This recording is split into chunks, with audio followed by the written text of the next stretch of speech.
आज second year की हमारे पास लेक्चर नंबर 50 है। यानी आज 50 लेक्चर मुकम्मल हो जाएंगे। आज चैप्टर नंबर 7 चल रहा है। 7.1 पे हम मौजूद हैं, लेकिन मैं 7.1 पहले नहीं शुरू करवाऊंगा। जैसे मैंने कल चैप्टर 4 डेरिवेटिव पे कुछ चीज़ें ऐड करवाई थी, तो आज मैं चैप्टर 4 पे पहले जाऊंगा और चैप्टर 4 का एक टॉपिक डिस्कस करूंगा। कल की तरह लंबा नहीं है, लेकिन उस टॉपिक को पहले डिस्कस करेंगे एंड देन उस टॉपिक के बाद हम जो हैं आपको चैप्टर 7 पे ले आएंगे। तो आज का टॉपिक क्या है? डेरिवेटिव है। ये एक्सरसाइज 4.2 का सवाल है, क्वेश्चन नंबर 5 में मौजूद था।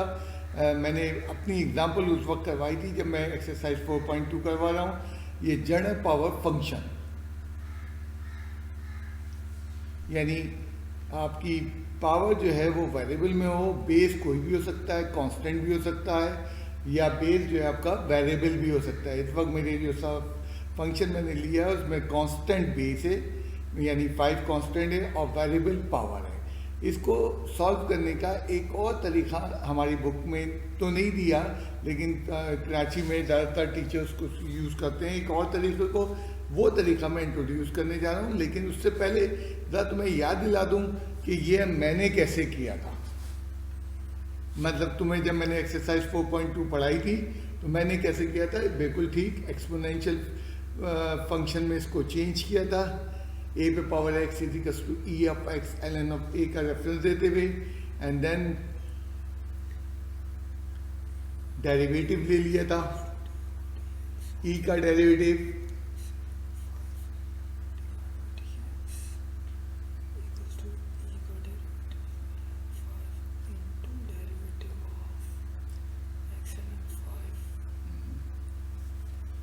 पावर का डेरिवेटिव, ई का डेरिवेटिव तो वही का वही आ गया। पावर का डेरिवेटिव ले रहे हैं। पावर के डेरिवेटिव में u इंटू वी नहीं लगेगा। उसकी वजह है कि ln ऑफ 5 कांस्टेंट है, कोफिशिएंट है, तो ln ऑफ 5 कोफिशिएंट के तौर पे दिखा दिया।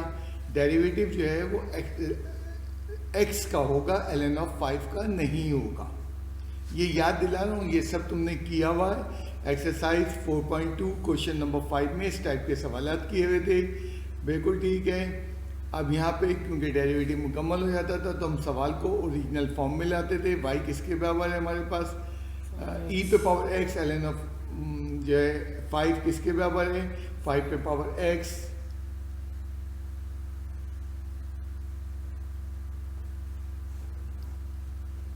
तो मैंने बार बार कह रहा हूँ, मैं भी सिर्फ रिकॉल करवा रहा हूँ तुम्हें कि ये सवाल हमने एक्सरसाइज 4.2 क्वेश्चन 5 में इस तरह किया था।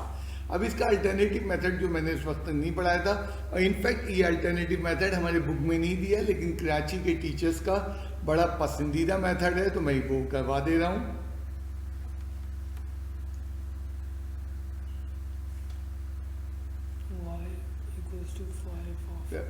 x। अब जब पावर वेरिएबल में हो तो ये मेथड यूज कर सकते हो तुम, taking ln on both side, ln natural log.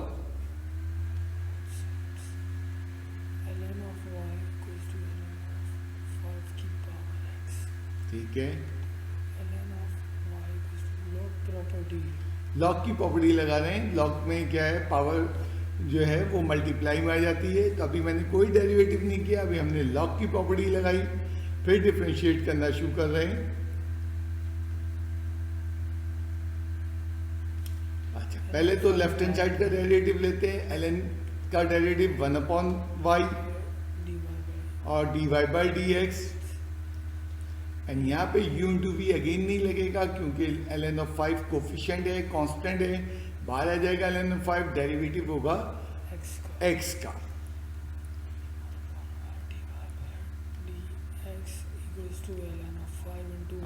1 क्यों आ गया? क्योंकि x का derivative with respect to x 1 आ गया।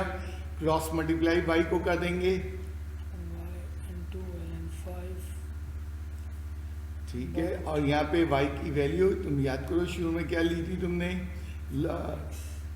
लाइक जो फंक्शन था तुम्हारा वहाँ पे पुट कर दो y की वैल्यू।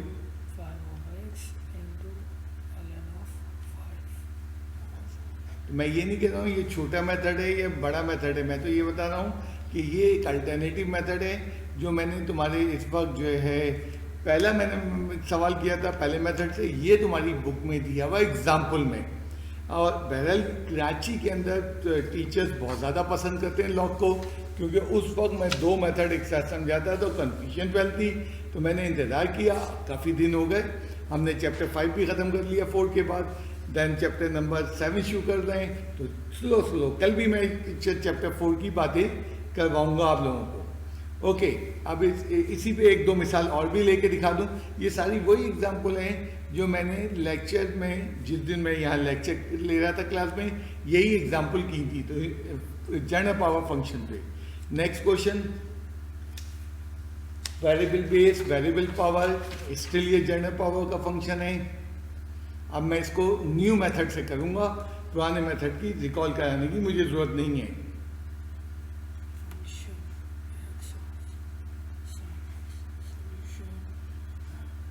क्योंकि ये y की फॉर्म में ज़्यादा आसानी से हैंडल होता है, इसलिए इसको y कर दो।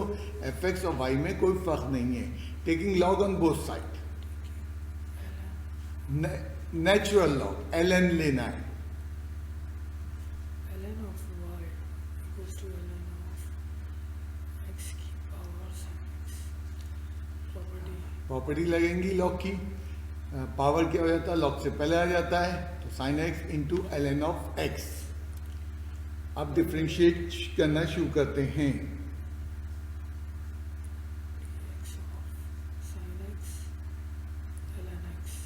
यहाँ पे राइट हैंड साइड पे u इंटू वी लगेगा, क्योंकि x भी वेरिएबल है और sin x भी वेरिएबल है।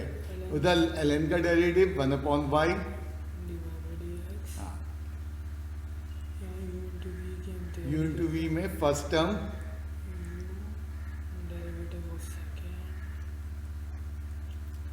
Plus second term derivative of first term sin of x। यहाँ पे मैं तुम्हें बताता चलूँ, ये इस जगह करवाने में तुम्हें भी आसानी हो रही है, मुझे भी आसानी हो रही है, क्योंकि तुमने यहाँ पे हमारी चैप्टर 4 की 3rd एक्सरसाइज इम्प्लिसिट फंक्शन कर लिया। अब इम्प्लिसिट फंक्शन में ये आपको बताया क्या था कि जब ln ऑफ y का डेरिवेटिव होगा तो 1/y ln का डेरिवेटिव एंड देन dy/dx आएगा, क्योंकि y वेरिएबल है।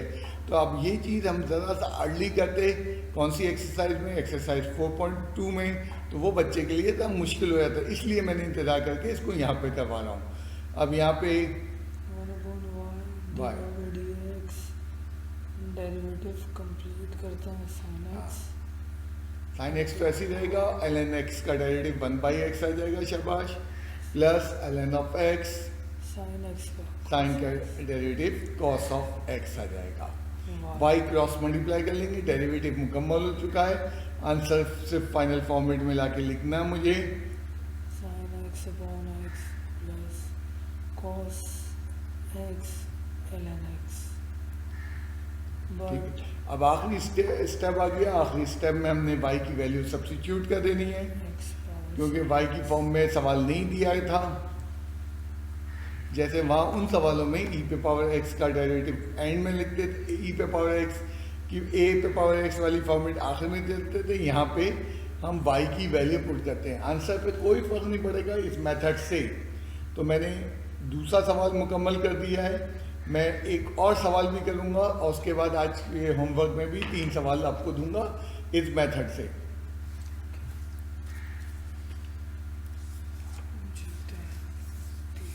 तीसरी एग्जाम्पल आज के जो है एक्सरसाइज 4.2 के जो हम कवर करने जा रहे हैं, उसकी तीसरी एग्जाम्पल ले लेते हैं।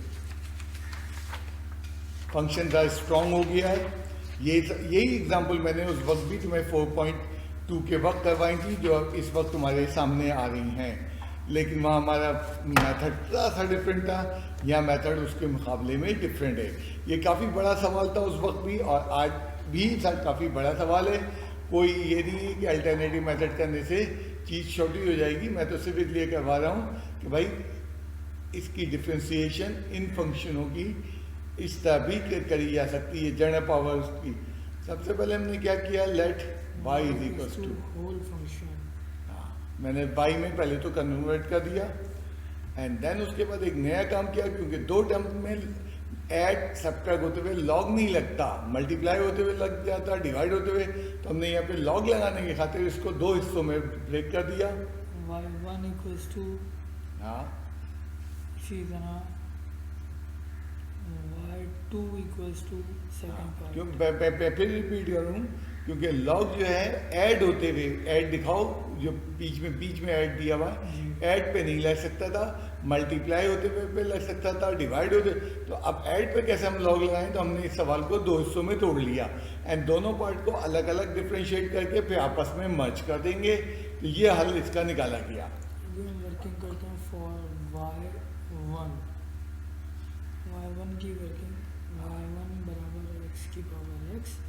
पहला step taking ln on both side. अब भूल जाओ दूसरे पार्ट को, अभी पहले पार्ट को इत्मीनान से मुकम्मल करो, जब पहला पार्ट आपका मुकम्मल हो जाए तो फिर हम दूसरे पार्ट की बात सोचेंगे। लॉग प्रॉपर्टी, तो ln of y1 equals to, ये कोफिशिएंट बन गई एक पावर और फिर ln x। ठीक है, अब हम इसको डेरिवेट u इंटू वी का डिफ्रेंसिएशन होगा, तो पहले लॉग की प्रॉपर्टी लगा दी, du/dx of x ln x। तो मैं ये कह रहा था कि दोनों वेरिएबल हैं, तो यहाँ पे u इंटू वी का डिफ्रेंसिएशन होगा, ln का derivative 1/1 into d of y1/dx। ठीक, हम शाबाश। y1 इस्तेमाल कर रहे हैं। अब u इंटू v, तो u derivative of v plus v derivative of u। अब यहाँ 1/y1 बच रहा है, फिर d of y1/dx x ln x लंबा सवाल जाएगा, 1/x 1/x, बिल्कुल ठीक है। ln x इंटू 1 x का derivative with respect to x, d of y1/dx equals to, derivative मुकम्मल हो चुका है तो y को क्रॉस मल्टीप्लाई करा लेते हैं y1 को। यहाँ हमारे पास x और x ये भी कैंसिल हो गया, कैंसिल हो 1 जाएंगे plus first term ln x, में जो ब्रैकेट के अंदर आ रही है। 1 प्लस ln x, तो ये d ऑफ नहीं, y1 बाई वेद की वैल्यू अभी बाकी है, इसको पुट करना। बिल्कुल, ठीक है, डब्बा थोड़ा पहले बना दिया मैंने, बट y1 किसके बराबर था, x के बराबर x के, तो ये हमारा बन जाएगा derivative of y1 upon derivative of x की power x into 1 plus ln x। ये है प्रॉपर। अब हमारे तो सवाल में दो हिस्सों में तोड़ा था हमने, y1 में ब्रेक किया था, देन y2 में ब्रेक किया था, अब y2 की डिफ्रेंसिएशन करेंगे अलहदा से, और फिर बाद में आखिरी स्टेप में जाके, छोड़ दो कोई मसला नहीं है, ओके, आखिरी स्टेप में जाके दोनों को हम मर्ज कर देंगे। अब y2 को पिक कर लेते हैं। ठीक है। अब हम y2 की वर्किंग पर आ रहे हैं, तो y2 की वर्किंग फॉर y2, ये लिखना ज़रूरी नहीं है लेकिन आसानी रहती है थोड़ी सी। याद रहता है। y2 की वैल्यू है tangent of x base x। y2 taking, पहला step taking ln both side। Both sides, stepping वही बिल्कुल सेम चलेगी जो भी हम चला रहे थे। ln of y2 equals to ln of tangent x x। ln of y2, यहाँ लॉग की प्रॉपर्टी पहले सिंप्लीफाई कर देते हैं, तो ये हो जाएगी ln ऑफ पावर पहले आ जाती है लॉग में, तो x x ln of tangent x। ln of tangent x जी। अब डेरिवेट, अब डिफ्रेंशिएट करना शुरू किया हमने। ln of y2 d/dx of x ln tangent x। Okay, यहाँ ln ऑफ y2 का derivative 1/y2 d of y2/dx u into v। u into v का formula लगेगा, x भी वेरिएबल है, ln ऑफ टेंजेंट x भी variable है, u derivative of v ln of tan x plus v derivative of u यानी कि x। तो ये बन रहा है 1/y2 into d of y2/dx x ln x का ln ऑफ tan x का डेरिवेटिव वन पहले तो अपॉन ln का डेरिवेटिव लेंगे 1 upon tangent x tangent x, then tangent x का डेरिवेटिव जो अगले स्टेप में लिया जाएगा। टेंजेंट एक्स का डेरिवेटिव, इसको हम ठीक है इस तरह कर लिया मुकम्मल, हाँ। प्लस अब जो चीज़ हमारे पास चल रही चाहो तो यहाँ ब्रैकेट लगा लो ताकि मिक्सिंग ना हो। ln of tan x x का derivative with respect to x 1 आ गया। Very good. अभी डेरिवेटिव मुकम्मल नहीं हुआ है, छोटा सा स्टेप बाकी है डेरिवेटिव का। Okay 1 upon of y2 as it is चला रहे हैं अभी हम d of y2 by D X equals to, यहाँ हम सिंप्लीफाई करते हैं x अपॉन टेंजेंट x, यहाँ से टेंजेंट x का डेरिवेटिव या sec स्क्वायर ऑफ x बन जाएगा, प्लस ये term as it is ln of tangent x। ठीक है, अब ट्रिग्नोमेट्री तो थोड़ी बाद सी में हो सॉल्व गया। पहले y2 क्रॉस मल्टीप्लाई कर लो। जी sir, dy2 by D x dx1 equals to y2 cross multiply मिलेगा y2।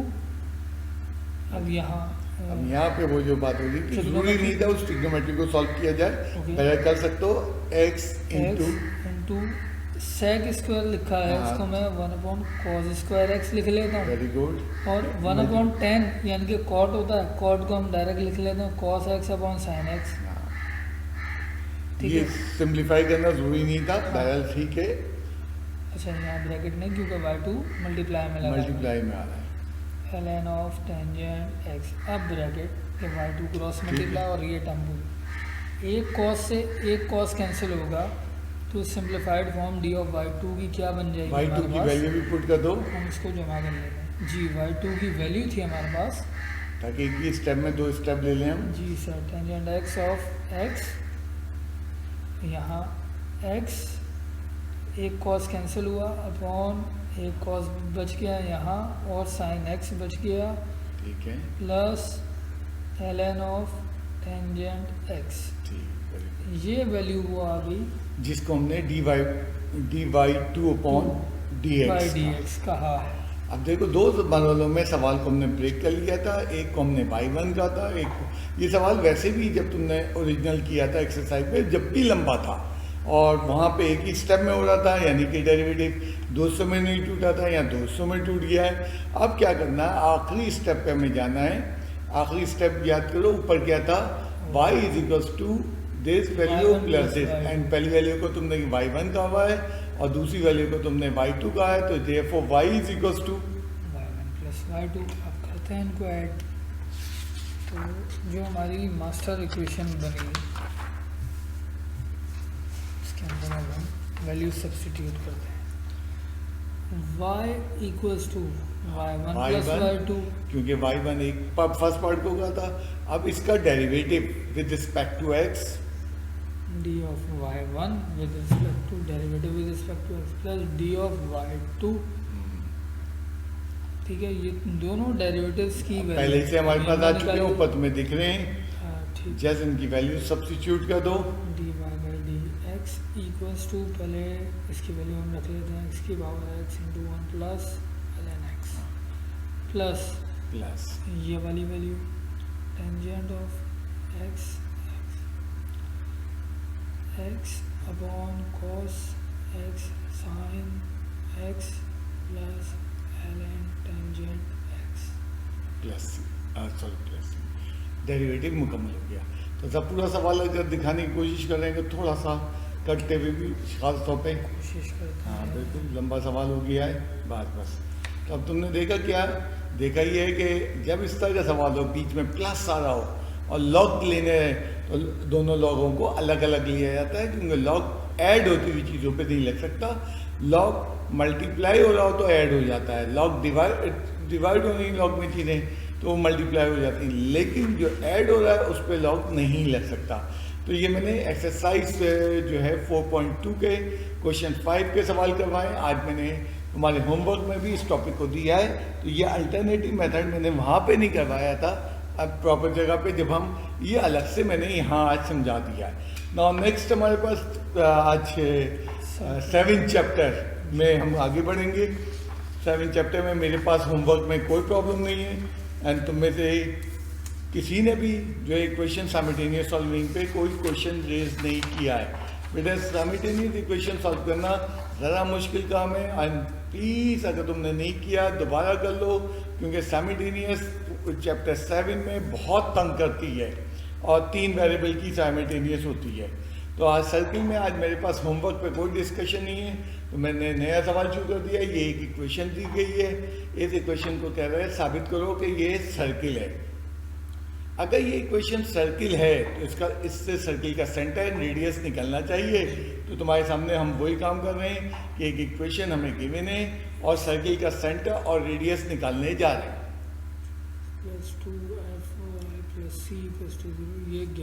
ये हमें गिवन है और कह रहे हैं कि ये इसका जो है सर्किल को रिप्रेजेंट करती है, सर्किल को रिप्रेजेंट कर रही है। फिर मैं रिपीट कर रहा हूँ, इसका सेंटर और रेडियस निकाल दो। तुमने देखा जो इक्वेशन गिवन है उनमें स्क्वायर के कोफिशिएंट जो है 1 1 है, तो इसका मतलब इनको रीअरेंज कर लो, x की टर्म x के साथ, y की टर्म y के साथ, परफेक्ट स्क्वायर बनाने के लिए, ताकि स्टैंडर्ड फॉर्म में चेंज कर सको। y² + 2fy और कांस्टेंट को राइट साइड पे भेज दिया गया। Very good.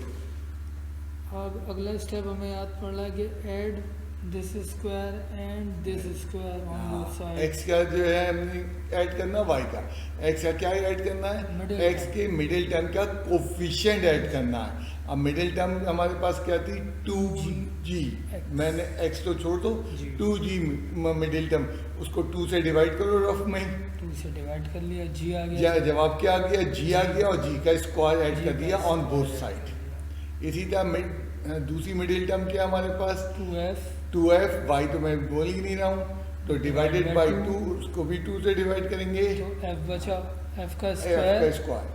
अब ये जो मिडिल टर्म ऐड करना है, कैसे करना है, ये सब तुम्हारी मैट्रिक क्लास की बातें थी जब तुमने क्वाड्रेटिक कंप्लीटिंग द स्क्वायर से की थी। जब उसके बाद मैंने फर्स्ट ईयर में तुम्हें क्वाड्रेटिक पढ़ाई थी bye completing the square, exercise 3.1 में। ये सब वो बातें हैं। तो जो बच्चा इस वक्त यहाँ पे कंप्लीटिंग द स्क्वायर में ट्रिप हो रहा है, तो उसका मतलब है उसने कंप्लीटिंग द स्क्वायर जो है पढ़ा नहीं है। अब यहाँ पे जाके वो उसके लिए मुश्किलात पैदा हो रही हैं या उसने भुला दिया है। तो ऐड कर दिया हमने, क्या क्या ऐड कर लिया, एक जी स्क्वायर ऐड कर दिया गया, दूसरा एफ स्क्वायर ऐड कर दिया गया, और ये परफेक्ट स्क्वायर की वैल्यू बन रही है लेफ्ट हैंड साइड पे, दोनों तरफ ऐड करेंगे। सही कह रहे हो। एक्स प्लस जी का whole square plus Y plus F का होल स्क्वायर इक्वल्स टू, ये वाली जो टर्म है इसको तरतीब में और ऑर्डर में लिख देते हैं, जी पहले आ जाए माइनस सी, राइट। अब स्टैंडर्ड इक्वेशन जैसा बनाने के लिए हमें याद है सर्किल की स्टैंडर्ड इक्वेशन में बीच की टर्म नेगेटिव आती है, तो प्लस को हमने ब्रेक कर दिया, एक्स माइनस और माइनस जी का होल स्क्वायर प्लस, इसी तरह यहाँ भी माइनस आता है स्टैंडर्ड में, माइनस ऑफ माइनस एफ का होल स्क्वायर इक्वल्स टू, ये वाली टर्म हमें आर स्क्वायर को स्क्वायर में चाहिए। तो कोई भी चीज़ मैथमेटिक्स में स्क्वायर में लिखनी है और वो नहीं है तो बड़ा आसान तरीका है, उसको अंडर रूट लगा के होल स्क्वायर लगा दो। तो इसकी वजह सामने कर दो। अगर मेरे पास t लिखा हुआ है, t ठीक है, इज इक्वल्स टू, अब मुझे इसको स्क्वायर में लिखना है तो मैं क्या करूँगा, t का स्क्वायर लिखो, t का स्क्वायर और देन होल अंडर रूट। ये बड़ा आसान तरीका है कि चीज़ बड़े मज़े से किसमें तब उल्टा बल्कि मैंने लिखवा दिया है, sorry t is equals to, काट दो उसको, t इज इक्वल्स टू, हाँ क्या हो जाएगा, t अंडर रूट स्क्वायर आ रहा है ना, अंडर रूट t लेके इसका हम स्क्वायर कर देंगे, तो ये चीज़ बन जाएगी। ये चीज़ वैसे जो मैंने लिखवाया था उससे ही बन रही थी, लेकिन हमारी जो फॉर्मेट है वो ये चाहिए, सॉरी। तो रूट t आप इसका रूट लेके स्क्वायर कर लो, बिल्कुल सेम काम हमने यहाँ किया, क्योंकि रिक्वायरमेंट थी जो इक्वेशन ऑफ सर्किल में कांस्टेंट जो है वो इस परफेक्ट स्क्वायर में आना चाहिए। अब इसको कंपेयर कर लो, तो सिर्फ हम देखने जा रहे हैं इस इक्वेशन का सेंटर और रेडियस निकल रहा है या नहीं निकल रहा है। स्टैंडर्ड इक्वेशन ऑफ सर्कल से कंपेयर, एक्स माइनस ए का whole square plus y minus b का whole square equals to r square. अब यहाँ अगर हम कंपेयर करें तो हमें पता लग रहा है कि ए और बी की वैल्यू तो सेंटर ए की वैल्यू क्या आ रही है? ए की वैल्यू पहले लिखते हैं, ए की वैल्यू माइनस जी निकल रही है यहाँ ठीक है, से, और बी की वैल्यू माइनस एफ निकल रही माइनस है, एफ निकल रही है, B equals to minus F निकल रही है, ठीक है। इसी तरह आर R का की- स्क्वायर तो आर रूट वाली वैल्यू निकल रही है sir, g square plus f square minus c, ठीक है। ओके। अब सेंटर की फॉर्म में लिख लेते हैं इसे। सेंटर होता था ए कॉमा बी स्टैंडर्ड इक्वेशन में, तो यहाँ ए कॉमा बी यानी कि minus G comma minus F, ये सेंटर आ गया। सेंटर आ गया। रेडियस अभी ये ऊपर रहा लिखा हमारे हमने, पास रेडियस कितना है? Under root g square plus f square minus c, c है। ये रेडियस आ तो गया। इसका ये मतलब center आ सवाल में उन्होंने कहा था कि जनाब ये इक्वेशन सर्किल को रिप्रेजेंट कर रही है, हैंस प्रूफ्ड, ये सारी इक्वेशन सर्किल को रिप्रेजेंट कर रही है। Hence, this equation x square plus y square plus 2gx plus 2fy plus c equals to 0 represents circle. a circle. अब सवाल तो यहाँ ख़त्म हो गया। अब इस सवाल में हम क्या क्या रहे थे वो उसके बैकग्राउंड पे बात करते हैं। एक्चुअली ये डेरिवेशन मैंने करवाई है, एंड डेरिवेशन क्या करवाई है आज के टॉपिक की, आज के डेरिवेशन ये करवाई है कि जो सवाल दिया हुआ है x square plus Y square plus 2gx plus 2fy plus c, ये हमेशा सर्किल को रिप्रेजेंट करती है। और इस इक्वेशन को कहते क्या है, इसके सामने अगर लिख सकते हो, इसको कहते हैं general equation of circle. General equation of circle. Circle, तो सर्किल की दो इक्वेशंस हैं। कल जो तुमने देखा था, कल वो देखा था एक्स माइनस ए का square plus y minus b का square is equal to r square, उसको कहते हैं स्टैंडर्ड इक्वेशन। एंड आज जो तुमने देखी वो दूसरी इक्वेशन है जनरल इक्वेशन ऑफ सर्किल। अब जनरल इक्वेशन देखना, जनरल इक्वेशन स्टैंडर्ड से ड्राइव हुई है, जनरल इक्वेशन अपने ओन पे ड्राइव नहीं हुई है, अपने आप नहीं ड्राइव हुई है। तो इसका मतलब अगर स्टैंडर्ड नहीं होगी तो जनरल भी नहीं ड्राइव हो पाएगी। तो जनरल जो है इन्हिसार करती है किसके ऊपर? स्टैंडर्ड इक्वेशन पे। अब जनरल इक्वेशन के सेंटर कोऑर्डिनेट क्या होते हैं? जनरल इक्वेशन के सेंटर के कोऑर्डिनेट माइनस जी माइनस एफ होते हैं। जनरल इक्वेशन का रेडियस का फॉर्मूला क्या होता है? वो होता है g square plus f square minus c. तो जनरल में ये तुम्हें याद रखना पड़ेगा। चंद दिनों बाद जब हम जर्नल को ज़्यादा यूज़ करते हैं तो बच्चा कहता है सर ये सेंटर माइनस जी माइनस एफ कैसे आया? बेटा डेरिवेशन करके दिखा दी। बच्चा कहता है radius sir under root g square plus f square minus c कैसा है? बेटा अभी मैंने ड्राइव करके आपको दिखा दिया है। तो ये आपको याद रखना है कि स्टैंडर्ड इक्वेशन तो हमने बेसिक मेथड से कल ड्राइव की थी, जर्नल स्टैंडर्ड के कांधे पे सवार होकर ड्राइव हुई है। अब यहाँ पे ज़रा सा हम ये देखें कि अगर सेंटर एट ओरिजिन हो जाए, एक खास केस है, अगर जनरल इक्वेशन में सेंटर एट ओरिजिन हो जाए तो उसकी शक्ल कैसे होगी? क्योंकि हर सर्किल जरूरी नहीं है सेंटर एट ओरिजिन ना हो, पास के सेंटर एट ओरिजिन होते हैं। Center is at Origin. Origin, तो सेंटर के कोऑर्डिनेट कोऑर्डिनेट है जर्नल के अंदर माइनस जी माइनस है, minus G comma minus F, ये हो जाएंगे 0,0। सारी बात है। जब ये आपका जो है सेंटर एट ओरिजिन होगा, इसका मतलब जी की वैल्यू इसका मतलब यहाँ से माइनस जी 0 निकला और ठीक है। माइनस एफ भी Zero 0 निकला, लेकिन हमें जी और एफ चाहिए। हमें तो सेंटर निकालने के लिए, इक्वेशन निकालने के लिए जी और एफ चाहिए। अब इक्वेशन ऑफ सर्किल याद करो, जनरल फॉर्म में क्या थी? X square plus Y square plus 2gx plus 2fy plus c C, equals to 0। इसमें रिप्लेस कर दो इस एक्स इक्वेशन वाई को 0 0 से। जी अब और हम एफ की एक वैल्यू। स्पेशल केस डिस्कस करने जा रहे हैं। हम एक स्पेशल केस डिस्कस करने जा रहे हैं कि अगर सेंटर एट ओरिजिन हो जाए, plus Y square plus 2 into 0 of X plus 2 into 0 of Y plus C equals to 0, तो एक इक्वेशन बन रही है हमारे पास कुछ इस तरह की। अब ये देखो कल भी हमने डिस्कस किया था जब स्टैंडर्ड इक्वेशन कर रहे थे कि अगर सर्किल की इक्वेशन वहाँ पे थी स्टैंडर्ड में, तुम्हें याद दिलाऊं, x square plus Y square is equal to r square, तो वो एक खास इक्वेशन थी जिसमें सेंटर एट ओरिजिन था। और इसी तरह x square plus Y square plus 2g plus c है वो, तो ये खास इक्वेशन है। जब सेंटर एट ओरिजिन हो तो ये इक्वेशन हम इस्तेमाल कर सकते हैं अगर सवाल के अंदर बिल्कुल क्लियर लिखा हुआ हो कि सेंटर कहाँ पे है, एट ओरिजिन पे है।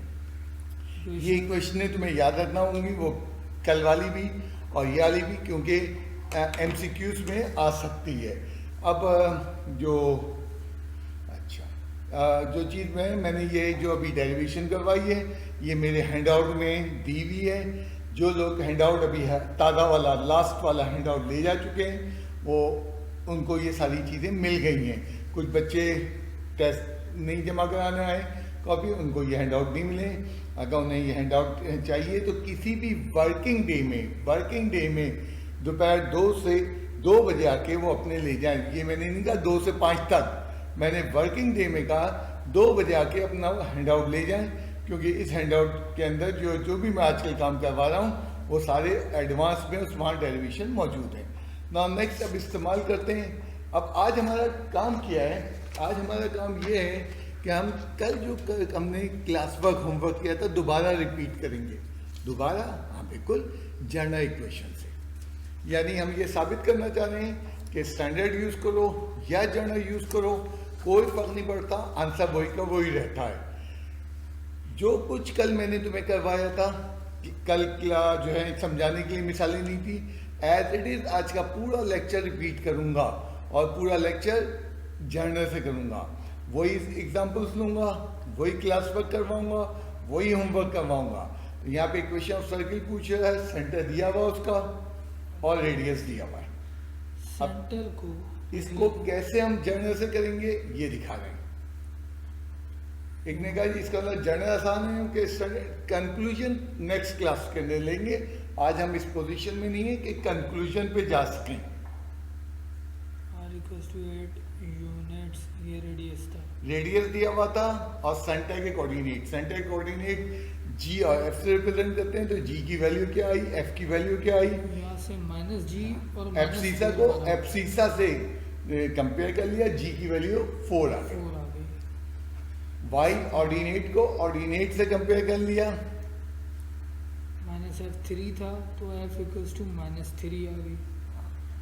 जी और f तो आ गया। अब हमें इक्वेशन के लिए और क्या जरूरत पड़ती है, हमें इक्वेशन के लिए सी की जरूरत पड़ती है। सी कैसे निकालेंगे, यहाँ पे r का फॉर्मूला इस्तेमाल करते हैं, g² + f² - c। r की वैल्यू 8 यूनिट्स गिवन है, 8 = g का स्क्वायर यानी कि 4² -3² -c अननोन है, सी मालूम करते हैं। अब क्या किया जाए, स्क्वायरिंग किया जाए ताकि सी की वैल्यू निकाल सकें। 8 8 64, रूट ख़त्म हो गया, 4 4 16 + 9 -c 25, 64 -25 तो ये वैल्यू तुम्हारी -c यहाँ था, हाँ ठीक है। तो ये 39, c की वैल्यू -39 बन रही है हमारे पास। याद है ये सब कुछ जो हम कर रहे हैं, क्यों कर रहे हैं, क्योंकि हम सर्किल की इक्वेशन निकाल रहे हैं और जनरल फॉर्म में GFC चाहिए। G आ गया, F आ गया और C हमने भी फाइनली निकाल लिया। अब equation of circle general form में आज कोई स्टैंडर्ड का यूज नहीं होगा। +2gx + 2fy + c = 0, तो x² + y² + 2 × g की वैल्यू आई थी 4 of x + 2, f की वैल्यू आई थी -3 of y + c की वैल्यू आई थी -39 = 0। तो जब हमने वैल्यूज रख ली तो हमें पता लगा कि एक इक्वेशन जनरेट हो गई, +8x - 6y - 39 = 0। अब तुमने देखा सेम आंसर, अगर अल्टरनेटिव मेथड से सेम आंसर नहीं आ रहे तो इसका मतलब अल्टरनेटिव मेथड ख़राब है या हमने कोई गलत चीज़ सीखी है। तो इसीलिए मैंने कल वाली एग्जांपल आज रिपीट कर रहा हूँ ताकि श्योर हो जाए बच्चा कि अल्टरनेटिव मेथड से बिल्कुल हो सकता है। इक्वेशन ऑफ सर्किल हम निकालने में कामयाब हो गए थे। किससे निकालने में कामयाब हो गए, जनरल इक्वेशन से। अगर तुम्हें याद है जो कल की मैंने क्लास ली थी उसमें उसके बाद मैंने क्या किया था, इसका रिवर्स मेथड इसी सवाल पे लगा दिया था। रिवर्स मेथड क्या है, अब वो हमें सर्कल की इक्वेशन दे रहा है, वही इक्वेशन दे रहा है जो अभी तुमने थोड़ी देर पहले निकाली है। सर्कल की इक्वेशन दे रहा है और वो तुमसे क्या पूछ रहा है, सेंटर एंड रेडियस निकाल दो। तो इसका अल्टरनेटिव मेथड तो नहीं कहना है, इसका इन्वर्स मेथड कि अगर इक्वेशन दे दी जाए तो सेंटर रेडियस कैसे निकलता है, और उसमें ड्रॉ भी पूछा है, कोई बात नहीं ड्रॉ भी कर लेंगे, वो ड्रॉ तो बात की बात है, पहले सेंटर रेडियस निकालते हैं।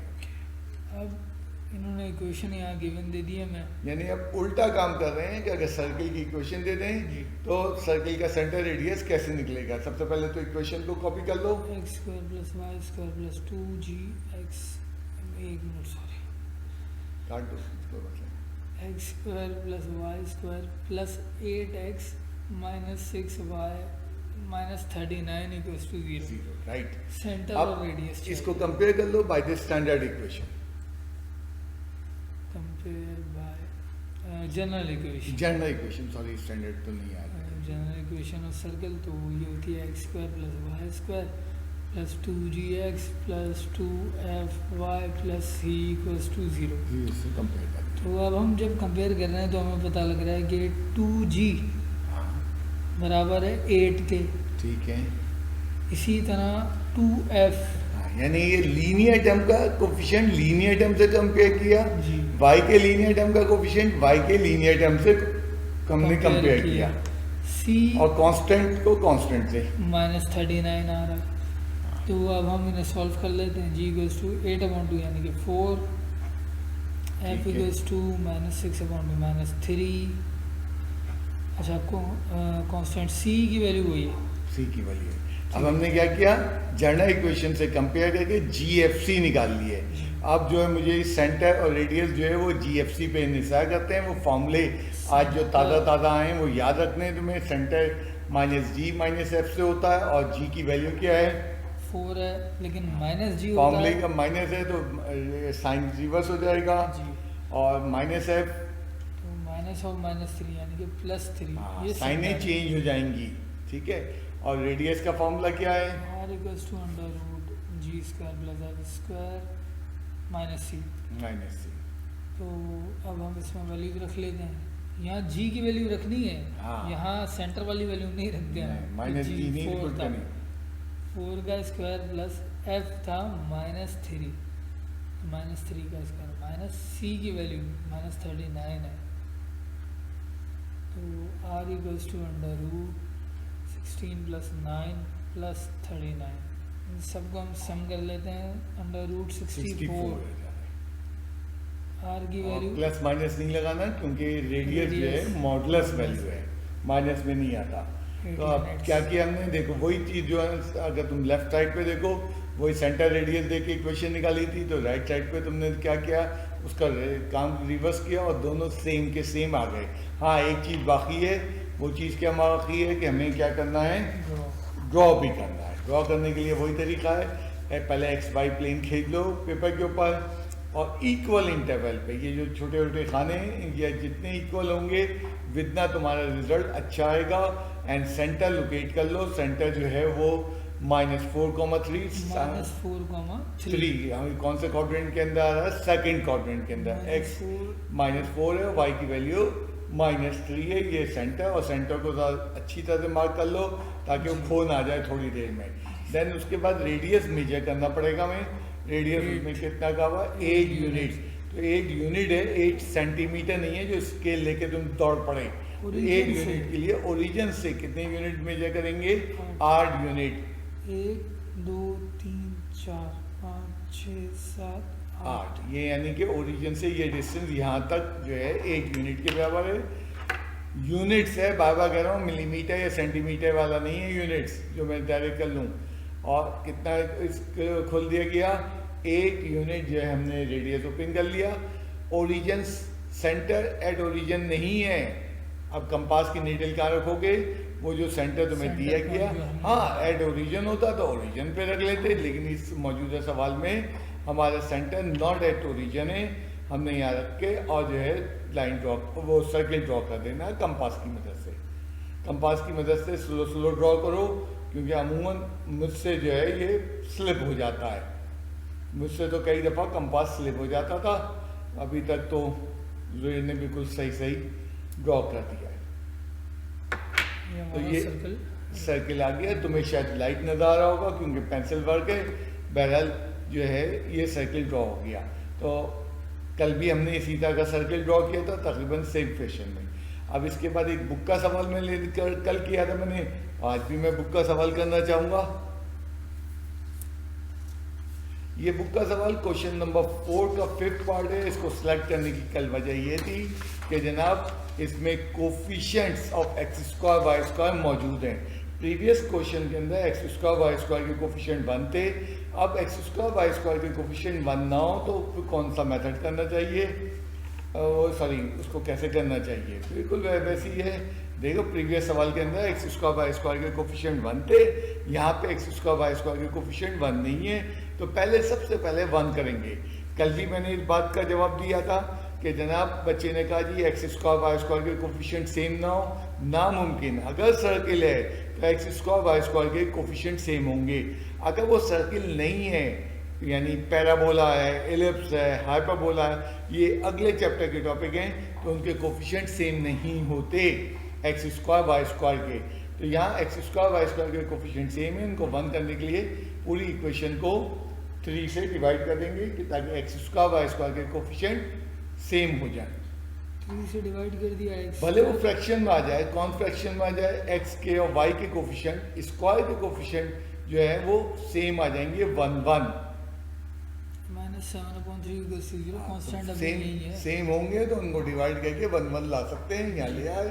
अब उसको कंपेयर कर लो by general equation of circle, compare by general equation of circle. बच्चे यहाँ जज्बाती हो गए, कांस्टेंट राइट ले जाते हैं। यहाँ कांस्टेंट राइट दिया था जनरल इक्वेशन के अंदर, कांस्टेंट सब कुछ लेफ्ट पे रहती है। वो स्टैंडर्ड इक्वेशन के अंदर जो कल हम कर रहे थे उनमें चीज़ें ट्रांसफॉर्म होती थी राइट हैंड साइड की तरफ। आप कंपेयर करें एक्स स्क्वायर वाई स्क्वायर तो सेम है दोनों के। हाँ, एक्स के कोफिशिएंट जो है वो 2g है और ऊपर एक्स के कोफिशिएंट -10/3 है, तो 2g इज टू, सिर्फ मैंने किसके किया एक्स के कोफिशिएंट, तो एक्स को नहीं लिखा, कोफिशिएंट का मतलब है एक्स को नहीं लिखा। इसी तरह वाई के कोफिशिएंट कंपेयर करने जा रहा हूँ, वाई को नहीं लिखूंगा 2f और यहाँ 4/3 ये लिखने की भी ऑन कंपेयरिंग बस लिख दो, बहुत ज़्यादा ये भी नहीं लिखो कि comparing the coefficients of X and Y. और इसी तरह कांस्टेंट c -7/3। अब GFC की वैल्यू चाहिए ताकि हम उसके बाद सेंटर लिख सकें। g इक्वल्स टू 2 1 2 2 5 10, यानी कि ये हो गया माइनस का 5/3। f की वैल्यू 2 1 2 2 2 4 2/3। c की वैल्यू यही रहेगी जो हमारे पास आई थी। ठीक है, ओके। सेंटर लिखने के लिए हमें चाहिए -g -f, सेंटर कुछ भी नहीं है, जो g और f को माइनस से मल्टीप्लाई कर दो, तो g जो नेगेटिव था माइनस से मल्टीप्लाई होकर पॉजिटिव हो गया, f पॉजिटिव था माइनस से मल्टीप्लाई होकर नेगेटिव हो गया। तो और सेंटर रेडियस किसके बराबर होगा, √g² प्लस f² - c होता है फॉर्मूला। ठीक है, तो r इक्वल्स टू √g की वैल्यू, अब यहाँ g की है, सेंटर की वैल्यू नहीं रखनी, तो g की वैल्यू -5/3 का स्क्वायर प्लस f की वैल्यू माइनस c की वैल्यू नेगेटिव में थी -7/3। ओके, माइनस खत्म, 5 5 25/9 प्लस 4/9 प्लस 7/3। एलसीएम ले लेते हैं, एलसीएम ले लेते हैं अंडर रूट के अंदर 9 एलसीएम आ गया, 9 25 प्लस 4 प्लस 7 3 21। इनको जो हमने सब सम अप कर लिया तो r की वैल्यू √50/9 50 को ब्रेक करो तो बनेगा 5√2 जी, 5√2 25 2 बनता है, तो 5 और ये 9 का स्क्वायर रूट 3 आ जाएगा यूनिट्स। तो पहला मरहला हमारा ख़त्म हो गया। पहला मरहला ये था कि सर्किल की इक्वेशन की मदद से उसका सेंटर रेडियस निकाल लें। एंड इसका लास्ट मरहला क्या है, उसने ड्रॉ के लिए वही काम करेंगे कि एक्स वाई एक्सिस में इक्वल इंटरवल बहुत शुरू में एक्सरसाइज 2.4 के 8वें सवाल में आपको बताया गया था, जब हम स्लोप और की मदद से line point, slope and point की मदद से लाइन ड्रॉ कर रहे थे। 2-2 मिलीमीटर पे मार्क कर लो, 4-4 मिलीमीटर पे मार्क कर लो, जहाँ तुम्हारे दिल खुश हो उस पर मार्क कर लो। मैंने ऑलरेडी इस पर मार्किंग कर ली है। और क्योंकि मेरा जो है रेडियस जो है वो 500√2 था तो उसको डेसिमल में चेंज कर लिया। एंड इसी तरह जो है हमारे फ्रैक्शन वैल्यूज थी सेंटर के अंदर, तो उनको भी हमने डेसिमल में चेंज कर दिया। वो बच्चा कहने लगा सर डेसिमल प्लॉट कैसे होंगे? अप्रॉक्सीमेट प्लॉट होंगे बेटा, कुछ भी कर लो, ये ग्राफ अप्रॉक्सीमेट बनते हैं सारे। अब हम इनकी प्लॉटिंग कर लेते हैं। तो सबसे पहले सेंटर जो है वो x पॉजिटिव है, y नेगेटिव है। negative। तो फोर्थ क्वाड्रेंट में, और देखना बहुत छोटी वैल्यू है 1.6 1.67, ओके 1.6 यहाँ यहाँ कहीं, नहीं आ जाएगा। और y की वैल्यू है Negative। -0.6। पूरा 1 भी नहीं है बल्कि 0.66 से यहाँ कहीं सेंटर को क्रॉस कर लो ताकि कहीं हमसे खो ना जाए। देन उसके बाद इसका रेडियस कितना था? रेडियस इसका 2.35 है। तो रेडियस के लिए हमने क्या करना है? कंपास पहले ओरिजिन पे रख के 2.35 हमने One। मेजर करना। थोड़ा ये 2.35 अप्रॉक्सीमेट होगा, यहाँ थोड़ा पे। बहुत एरर भी हो सकता है, कितना? यहाँ तक आ जाएगा। ठीक है। एंड देन उसके बाद सेंटर पे रखना बेटा, ओरिजिन पे ना रख लेना। ये सेंटर जो हमने अभी डिफाइन हाँ, किया, define किया। हमने इसके ऊपर रखा कंपास, तो हम इसको ड्रॉ कर लेते हैं जल्दी से।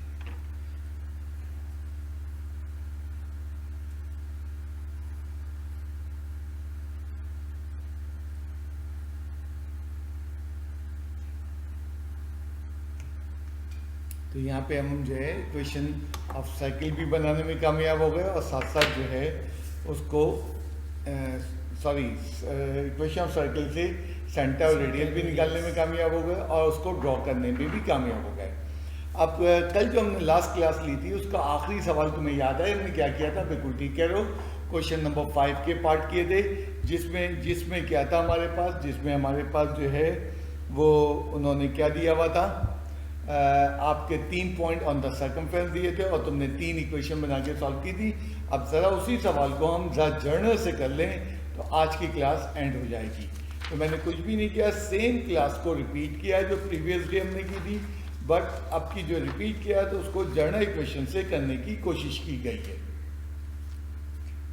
सबसे पहले स्केच बना देना। सबसे पहले हमारे पास एक सर्कल है, ये स्केच बना रहे हैं, एक सर्किल है, कोई नापातौली नहीं है। इसका सेंटर इसका ये सेंटर है और 3 point on the circumference. Centre दिया नहीं है, सेंटर को -d -f ले लिया और जो है 3 पॉइंट ऑन द सर्कमफ्रेंस दिए हुए, 2 3 3 ठीक है पॉइंट। और इन 3 पॉइंट को नाम दे दो ABC A B and C। C और इनके कोऑर्डिनेट जो दिए हुए हैं जिसको चाहो ले लो, कोई पाबंदी नहीं है क्योंकि उसने नहीं बताया कहाँ, बस ये बताया these point lies on the circle. अब वो जो आज भी हम इक्वेशन ऑफ सर्किल कर लेके आए जर्नल इक्वेशन जिसका नाम दे दिया, उसके अंदर भी हमारे पास मसला क्या है? हमें लाजमी तौर पे क्या चाहिए होता है? सर्किल का सेंटर चाहिए होता है, सर्किल का रेडियस चाहिए होता है फाइंड द इक्वेशन करने के लिए। अब ना हमारे पास सेंटर दिया है, ना रेडियस दिया, 3 पॉइंट दिए। आइडिया कल वाला बिल्कुल आइडिया सेम आज भी दौड़ेगा कि जनाब 3 पॉइंट से हम 3 इक्वेशन बनाएंगे। सर्किल की इक्वेशन में जाके ये तीनों पॉइंट रिप्लेस करेंगे और 3 इक्वेशन बनेंगी। कल वो इक्वेशन सेंटर A था, A और B और रेडियस आता, तो कल की इक्वेशन बनी थी किसके अंदर? कल की इक्वेशन बनी थी हमारे पास जो है वो A, B और R में। आज हमारी इक्वेशन बनेंगी GFC में। तो equation of general equation of circle लिख लेते हैं। Equation of circle in general form. General form से करना बेटा। तो इक्वेशन होती है x² + y²। ये हम कल की क्लास में, कल जो सैटरडे की क्लास में कंक्लूजन लेंगे कि जनरल बेस्ट है कि स्टैंडर्ड बेस्ट है, लेकिन फिल वक्त हम जो है 2 मेथड सीख रहे हैं बेस्ट का दावे किए बगैर। तो इक्वेशन ऑफ सर्किल है, बिल्कुल ठीक है। इसमें पहली इक्वेशन कह दी और इसमें पहला पॉइंट जिसको चाहो तुम पहला पॉइंट मान लो, 0,3 हमने पहला पॉइंट है उसको XY को रिप्लेस कर दिया। x, y = याद है XY on the circumference, circle के ऊपर वाले पॉइंट हैं, सर्किल जहाँ से गुजर रहा है तो एक्स वाई होता है। जैसे लाइन किसी पॉइंट से गुजर रही है तो लाइन की इक्वेशन में एक्स एंड वाई रिप्लेस हो सकते हैं। इसी तरह सर्किल अगर किसी पॉइंट से गुजर रहा है तो वहाँ पे एक्स एंड वाई रिप्लेस हो सकते हैं। एक्स और वाई की जगह हमने वैल्यू रख ली, तो यहाँ 3 3 9, ये वैल्यू 0 हो गई। 2 3 6 of F plus C equals to 0। पहली इक्वेशन बन गई, इसको इक्वेशन नंबर 2 कह देते हैं। इसको इक्वेशन 6f प्लस ऑर्डर से लिख लिया, इक्वल्स टू Very 0। good। थोड़ा सा तरतीब में लिख के इक्वेशन 2 ताकि इक्वेशन तरतीब में लिखने में आसानी होती है, बाद में सिंप्लीफिकेशन में होता। अब दूसरा पॉइंट रिप्लेस कर देते हैं। दूसरा पॉइंट इसी equation of general equation of circle में रिप्लेस करेंगे और दूसरे पॉइंट के कोऑर्डिनेट 2, -1 है। 2, -1, तो 2 का स्क्वायर प्लस -1 का square plus 2g into 2 plus 2f into -1 plus C equals to 0। यहाँ सिंप्लीफाई कर लेते हैं। 4 + 1 प्लस 4g - 2f प्लस सी 0 और तरतीब में लिख लेते हैं 4g - 2f यानी g पहले आ गया, फिर f आ गया और फिर कांस्टेंट प्लस सी और प्लस फिर भी f कांस्टेंट। Equals to 0। ये हमारी सेकंड इक्वेशन नंबर 3 हो गई। थर्ड बन गई।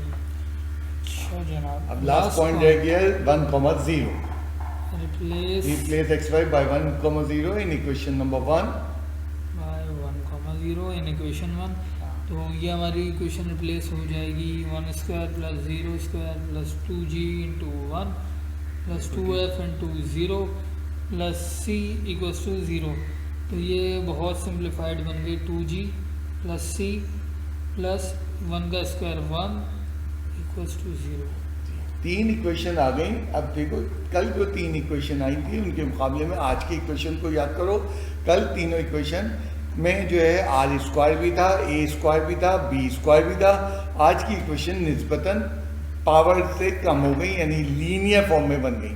अब साइमल्टेनियस सॉल्व करना है। साइमल्टेनियस सॉल्व करने का कोई हार्ड एंड फास्ट लॉ नहीं होता। मैं हमेशा कहता हूँ इक्वेशन देख के फैसला करना चाहिए। हाँ, 3 वेरिएबल की इक्वेशन ज़रा टफ होती है।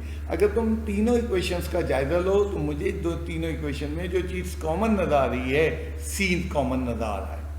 तीनों इक्वेशन का जायजा लो तो तीनों इक्वेशन में सी सेम नज़र आ रहा है। तो हम क्या करेंगे, देख याद, पहला उसूल याद रखो, 3 वेरिएबल कभी सॉल्व नहीं होते। पहले वो 2 वेरिएबल में रिड्यूस होते हैं, फिर वो सॉल्व होते हैं, और जो 2 वेरिएबल में रिड्यूस होते हैं वो सेम वेरिएबल में आते हैं। तो मैं क्या करने जा रहा हूँ, इक्वेशन नंबर 1 और 3 को एक दूसरे से सब्ट्रैक्ट करूँगा और मेरा सी कैंसिल हो जाएगा और एक नई इक्वेशन मेरी 5 बन जाएगी। अब देखो कई इसमें चॉइसेस हैं। नंबर 1 मैं इक्वेशन नंबर 1 और 2 को सॉल्व 2 और 3 को सॉल्व कर लूँ। देन दूसरी चॉइस क्या है, 2 और 4 को चॉइस कर लूँ, 2 और 4 को कर लूँ। 2 पे नहीं रखी तुमने उंगली, 2 और 4 को चूज कर लूँ। मैंने पहला क्या कहा, 1 2 और 3 कर लें। फिर दूसरा मैंने क्या कहा कि जनाब 2 और क्या कर लिया जाए, 4 कर लिया जाए। या एक तीसरी चॉइस भी बच गई है जिसमें इक्वेशन नंबर 3 और इक्वेशन नंबर 4। तो 3 चॉइसेस हैं। 3 चॉइसेस में से कोई एक चॉइस यूज करने जा रहा हूँ एंड मैंने फैसला किया है इक्वेशन नंबर 2 और इक्वेशन नंबर 3 को सॉल्व कर लें। अब इसमें सॉल्व करने में भी कई तरीके हैं। हमें एक दूसरे से सब्ट्रैक्ट करना पड़ेगा। वजह यह है कि दोनों में सी पॉजिटिव मौजूद है। तो सब्ट्रैक्ट करने के लिए तुम्हारी मर्जी है, तुम सब्ट्रैक्ट इक्वेशन 2 फॉर्म 3 या इक्वेशन 3 फॉर्म 2। मैं क्योंकि थोड़ा सा अपना सीनियर यूज़ करता हूँ तो मैं ज़्यादा टर्म में से कम टर्म वाले ही सब्ट्रैक्ट करना पसंद करता हूँ। तो मैं ये कहूँगा सब्ट्रैक्ट इक्वेशन नंबर 2 फ्रॉम 3। तो ये कोई लॉ नहीं है कि ज़्यादा टर्म में से कम टर्म को सब्ट्रैक्ट करना चाहिए। इससे क्या है, थोड़ी आसानी हो जाती है। तो ये मेरे तजुर्बे ने मुझे बताया कि ज़्यादा टर्म वालों को ऊपर रखोगे, कम टर्म वाली को नीचे रखोगे तो सब्ट्रैक्शन सीधी सीधी आ जाएगी, उसमें नेगेटिव साइन की इन्वॉल्वमेंट कम से कम होगी। पहले बड़ी इक्वेशन लिख लेते हैं। तो इक्वेशन नंबर 3 को सब्ट्रैक्ट कर रहा हूँ फ्रॉम इक्वेशन नंबर 2। वैसे किसी में से इक्वेशन नंबर 2 में जो है हमारे पास वो नहीं है, जी नहीं, एफ नहीं है, तो हमने उसकी जगह छोड़ दी। सॉरी, इक्वेशन नंबर 2 में जो है जी नहीं है तो जी की जगह छोड़ दी। सब्ट्रैक्ट का मतलब होता है नीचे की साइनें बदलना होता है। तमाम जो सेकंड इक्वेशन है उसमें साइनें बदल दी गई। सी से सी एंड पहले ही क्या था कि सी कैंसिल हो जाएंगे आपस में। 4g हाँ माइनस 8f और माइनस 4 इक्वल्स टू 0। 4 से डिवाइड कर दें पूरी पूरी इक्वेशन 4 से डिवाइड हो रही है। G minus ये हमारी 2f। इक्वेशन नंबर 5 बन गई। इक्वेशन नंबर 5 आ गई जिसमें कहीं से भी सी इन्वॉल्व नहीं हो रहा है। अब मैं फिर ये रिपीट करूँ, अभी मैंने कौन सी सॉल्व की है, मैंने इक्वेशन 2 और 4 को सॉल्व किया। अब मेरे पास दो चॉइसेस क्या बची हैं, मैं 2 और 4 को सॉल्व कर लूँ, 2 और 4 को सॉल्व कर लूँ, या मैं इक्वेशन नंबर जनाब 3 या 4 को मैं 3 और 4 को सॉल्व करने जा रहा हूँ। और जब मैं 3 और 4 को सॉल्व करने जा रहा हूँ तो अगेन मैंने वही चीज़ रखी है, दोनों में सी सेम है, दोनों में सी सेम है, तो मैं सब्ट्रैक्ट करूँगा। और सब्ट्रैक्ट में मेरी आदत है कि मैं ज़्यादा टर्म वाली इक्वेशन को पहले सेलेक्ट करता हूँ। तो सब्ट्रैक्टिंग इक्वेशन 4 फ्रॉम इक्वेशन 3। हाँ, तो ज़्यादा टर्म वाली को पढ़ने में आसानी होती है। देखो ये लॉ नहीं है लेकिन इससे आसानी हो जाती है। 4g minus 2f plus C plus 5 equals to 0 और ये equation 2g plus C plus 1 0 on subtraction साइनें चेंज हो जाएंगी। साइनें चेंज हो गई, सी से सी कैंसिल हो गया। 4g माइनस 2g बचा माइनस 2f 5 में से 1 तो प्लस का 4। 2 कॉमन आ रहा, 2 से डिवाइड कर दी पूरी। 2 अगर चाहो नहीं भी कॉमन लेते आगे काम आ जाता इक्वेशन नंबर 5 के साथ सॉल्व करने में। अगर मेरा इरादा मैं 2 कॉमन ले रहा हूँ, पूरी इक्वेशन को 2 से डिवाइड कर दिया, प्लस 2 ये मेरी नेक्स्ट इक्वेशन नंबर 6 बन गई। अब इक्वेशन 6 में g और f है, इक्वेशन 5 में g। अब ये दो वेरिएबल की इक्वेशन में तब्दील हुआ है। तो मैं अभी थोड़ी देर पहले यही बोल रहा था, कभी भी 3 वेरिएबल की इक्वेशन सॉल्व नहीं होती। 3 वेरिएबल की इक्वेशन हमेशा पहले 2 में चेंज होती है और 2 सेम वेरिएबल में चेंज होती है। उसके बाद अब हम नेक्स्ट स्टेप करने जा रहे हैं। नेक्स्ट स्टेप इसमें देखो, इन दोनों इक्वेशन नंबर 5 और 6 में साइमल्टेनियस के लिए मैंने देखा मेरे पास g दोनों में सेम है एंड सेम साइन के साथ मैं अगेन सब्ट्रैक्ट करता हूँ इक्वेशन नंबर 6 को फ्रॉम इक्वेशन नंबर 5। ठीक है, तो 5 और 6 की हम वर्किंग जल्दी से करते हैं। अब यहाँ 5 और 6 ठीक है। Subtracting equation 6 from equation 5। तो अब हम इनकी वैल्यू लिख लेते हैं। g minus 2f minus 1 equals to 0। अब ये वाली equation g minus f plus 2 equals to 0 subtract कर रहे हैं तो नीचे सेकंड इक्वेशन की साइनें चेंज हो जाएंगी। माइनस कई तरीके से तुम्हें इक्वेशन सॉल्व करने के। जी से जी तुम चाहो तो इक्वेशन 5 और 6 में जो है g की वैल्यू निकाल लो, कंपैरिजन मेथड कर लो। तो मैंने यहाँ एलिमिनेशन मेथड यूज किया है और minus f minus 3 equals to 0। Minus f equals to 3 हो गया तो f इक्वल्स टू माइनस 3 हो गया। GFC निकालना है तो f आ गया है। देन अब हमारे पास दो इक्वेशंस हैं, इक्वेशन 5 और 6। इनमें से जो तुम्हें अच्छी लगे उसमें जो है f की वैल्यू पुट कर दो, g निकल आएगा। जो आसान है वही अच्छी लगेगी, सारी बात है। तो इक्वेशन 6 मैंने उठाई है।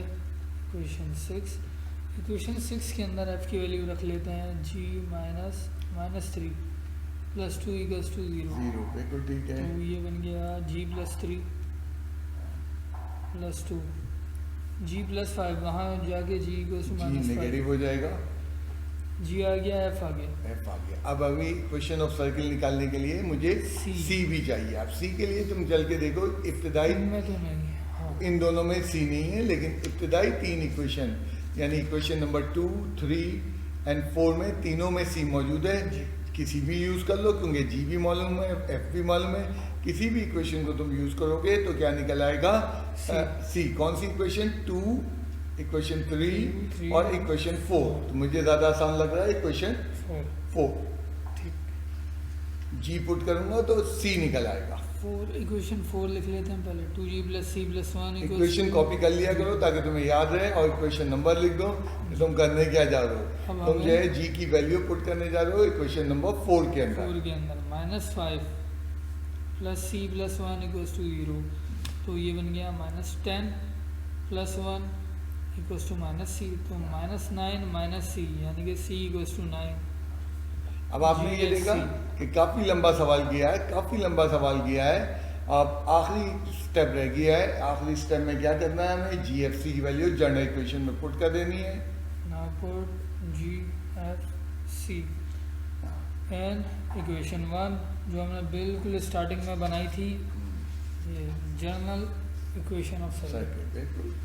तो अब हम इसके अंदर वैल्यू रख लेते हैं। क्या थी equation? X square plus Y square plus 2gx plus 2fy plus c equals to 0। बिल्कुल तो ठीक। g, f और c की वैल्यूज हैं हमारे पास। Plus Y square plus 2 into g की value -5 of x plus 2f की value -3 of y plus c की value 9। X square plus Y square -10x -6y plus 9 equals to 0। ये required equation आ गई हमारी। ये वो रिक्वायर्ड इक्वेशन आ गई जो 3 पॉइंट से गुजर रही थी। अगर सवाल दिखा दो इस जगह पे, जो ओरिजिनल सवाल था कि इक्वेशन ऑफ सर्किल फाइंड करनी थी और वो 3 पॉइंट से गुजर रही थी, तो वो ये हमारे पास सवाल आ जाने से द क्लियरिटी हो जाएगी। तो ये इक्वेशन ऑफ सर्किल है जो इन 3 पॉइंट से, जो वो तीनों पॉइंट ऑन द सर्कमफ्रेंस से निकाले। अब कल की तुमने अप्रोच देखी, कल हमने स्टैंडर्ड से किया, आज हमने जर्नल से किया। कुछ बच्चे सोच रहे होंगे कि स्टैंडर्ड से करना ज़्यादा बेहतर है। बेटा पहले एक दोनों को कर लो, आज यानी कि जर्नल को मुकम्मल कर लो।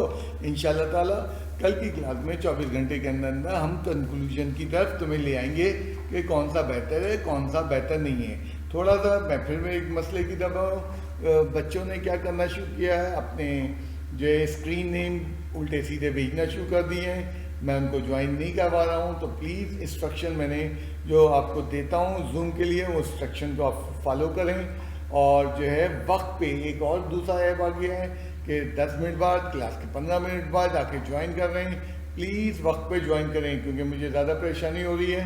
तो मैं शायद जो है आपका जो है ज्वाइनिंग टाइम जो है घटा दूँ और 10 मिनट के बाद आपको ज्वाइन नहीं करने दूँ। ओके, कोई भी सवाल है हेजिटेट नहीं करो, व्हाट्सएप पे मुझसे पूछने की आदत बनाए रखो। ओके, अल्लाह हाफ़िज़।